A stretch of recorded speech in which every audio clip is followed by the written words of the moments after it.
Assalamualaikum warahmatullahi wabarakatuh. Nama saya Febrina dari Prodi Ketiga. Saya akan menjelaskan tentang upaya pemberantasan korupsi.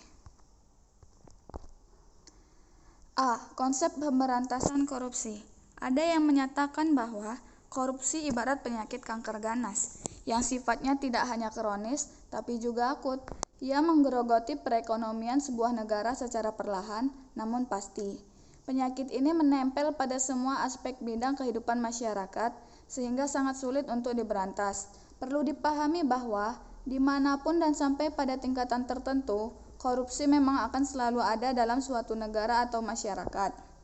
Dari pernyataan ini dapat dipahami bahwa sangat penting untuk menghubungkan strategi atau upaya pemberantasan korupsi dengan melihat karakteristik dari berbagai pihak yang terlibat serta lingkungan di mana mereka bekerja atau beroperasi. Tidak ada jawaban, konsep atau program tunggal untuk setiap negara atau organisasi. Ada begitu banyak strategi, cara atau upaya yang kesemuanya harus disesuaikan dengan konteks, masyarakat maupun organisasi yang dituju. Setiap negara, masyarakat maupun organisasi harus mencari cara mereka sendiri untuk menemukan solusinya. Di muka telah dipaparkan bahwa upaya yang paling tepat untuk memberantas korupsi adalah dengan memberikan pidana atau menghukum seberat-beratnya pelaku korupsi. B. Upaya penanggulangan kejahatan korupsi dengan hukum pidana. Ada hal penting yang patut dipikirkan dalam menggunakan upaya penal. Hal ini didasarkan pada pertimbangan bahwa sarana penal memiliki keterbatasan dan mengandung beberapa kelemahan atau sisi negatif, sehingga fungsinya seharusnya hanya digunakan secara subsidiar. Pertimbangan tersebut menurut Nawawi Arif tahun 1998 adalah: 1.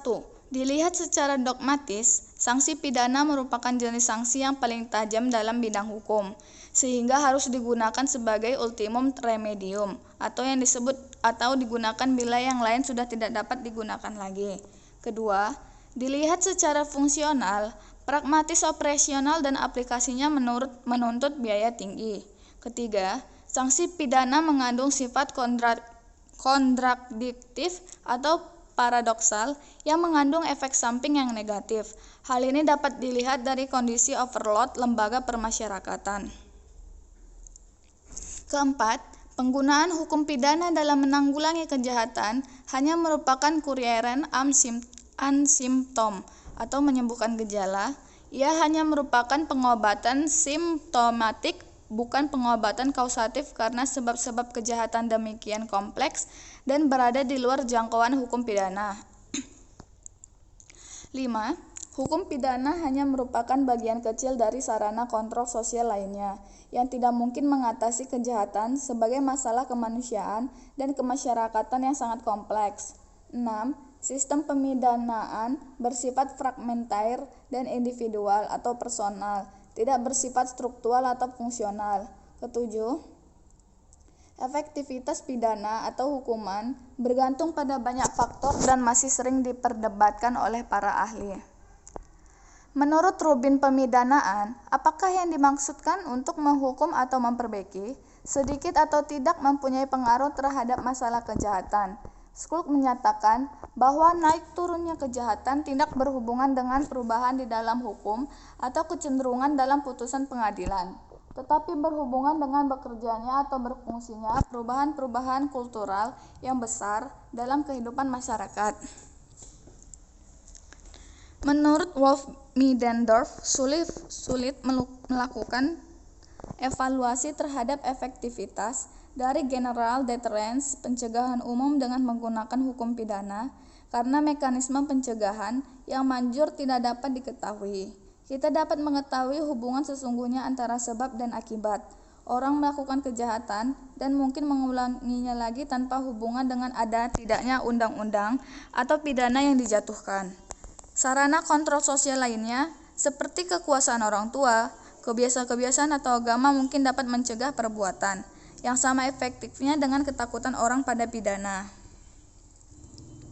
Selanjutnya, Wolf Middendorf menyatakan bahwa tidak ada hubungan logis antara kejahatan dengan labanya pidana.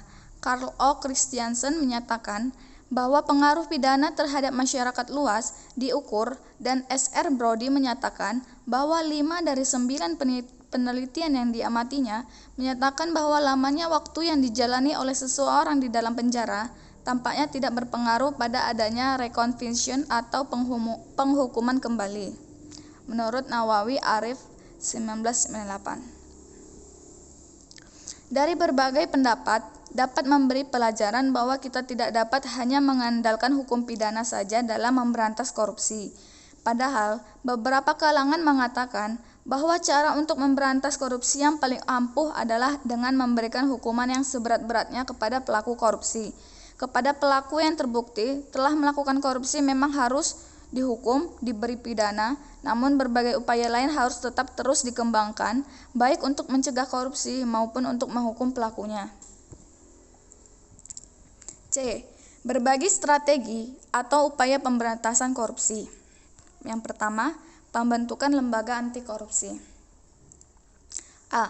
Salah satu cara untuk memberantas korupsi adalah dengan membentuk lembaga yang independen yang khusus menangani korupsi. Sebagai contoh, di beberapa negara didirikan lembaga yang dinamakan ombudsman. Lembaga ini pertama kali didirikan oleh Parlemen Swedia dengan nama Justitieombudsmannen pada tahun 1809.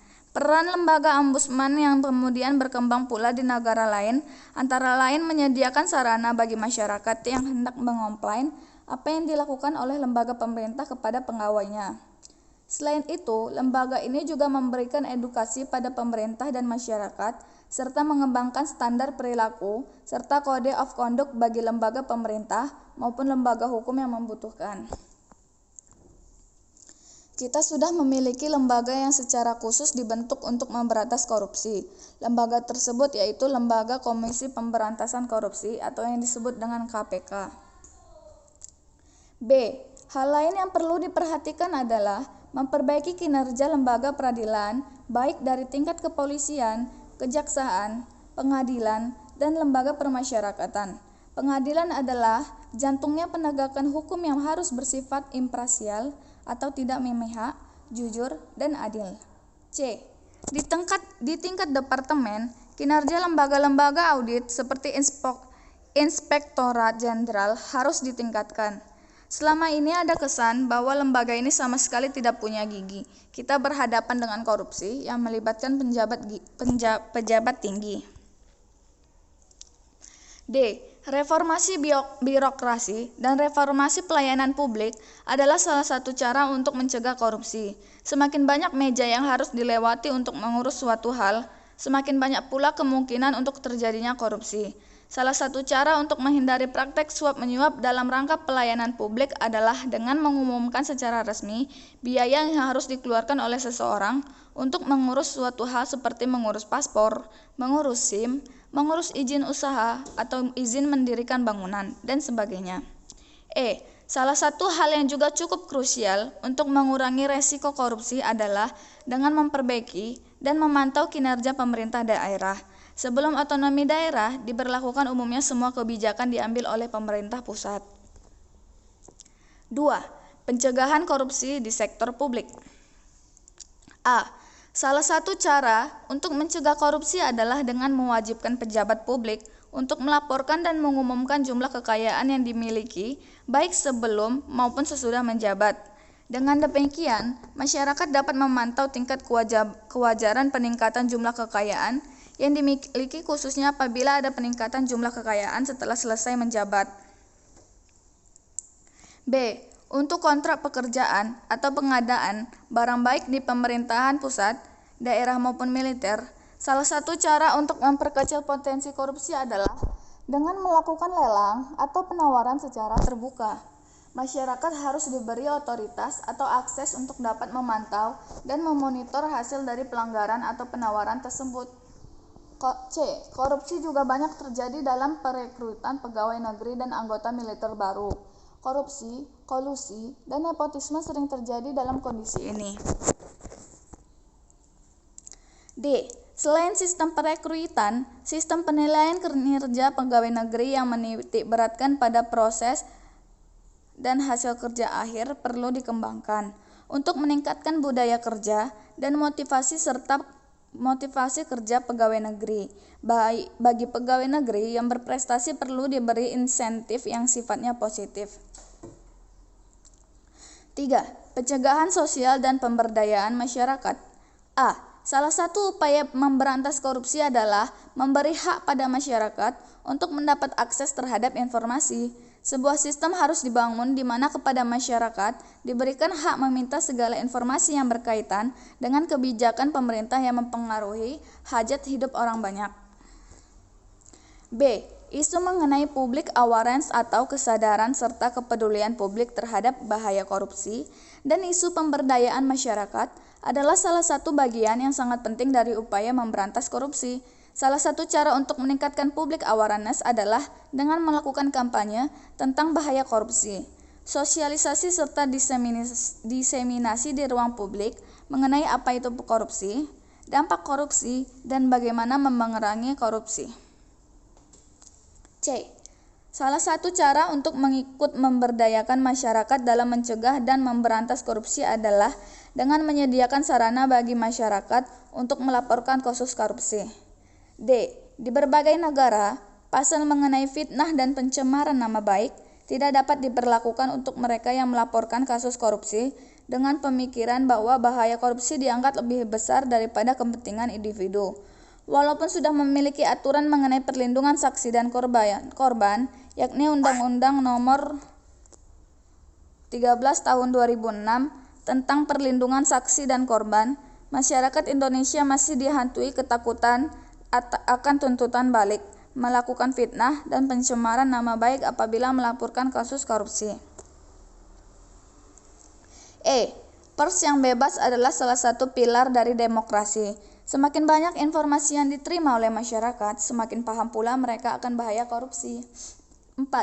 Pengembangan dan pembuatan berbagai instrumen hukum yang mendukung pencegahan dan pemberantasan korupsi. Untuk mendukung pencegahan dan pemberantasan korupsi, tidak cukup hanya mengandalkan satu instrumen hukum, yakni Undang-Undang Pemberantas Tindak Pidana Korupsi. Berbagai peraturan perundang-undangan atau instrumen hukum lain perlu dikembangkan. Salah satu peraturan perundang-undangan yang harus ada untuk mendukung pemberantasan korupsi adalah Undang-Undang Tindak Pidana Money Laundering atau pencucian uang. Untuk melindungi saksi dan korban tindak pidana korupsi, perlu instrumen hukum berupa Undang-Undang Perlindungan Saksi dan Korban. 5. Monitoring dan evaluasi. Ada satu hal penting lagi yang harus dilakukan dalam rangka mensukseskan pemberantasan korupsi, yakni melakukan monitoring dan evaluasi. Tanpa melakukan monitoring dan evaluasi terhadap seluruh pekerjaan atau kegiatan pemberantasan korupsi, sulit mengetahui capaian yang telah dilakukan. Dengan melakukan monitoring dan evaluasi, dapat dilihat strategi program yang sukses dan yang gagal. Untuk strategi atau program yang sukses sebaiknya dilanjutkan, dan yang gagal harus dicari penyebabnya. 6. Kerjasama internasional. Hal lain yang perlu dilakukan dalam memberantas korupsi adalah melakukan kerjasama internasional atau kerjasama baik dengan negara lain maupun dengan internasional. Sebagai contoh saja di tingkat internasional, Transparency International misalnya membuat program National Integrity System, OECD membuat program The Ethic Instructor, dan World Bank membuat program A Framework for Integrity. Baiklah, sekian dari saya. Kelebihan dan kekurangannya saya mohon maaf. Saya izin undur diri. Assalamualaikum warahmatullahi wabarakatuh.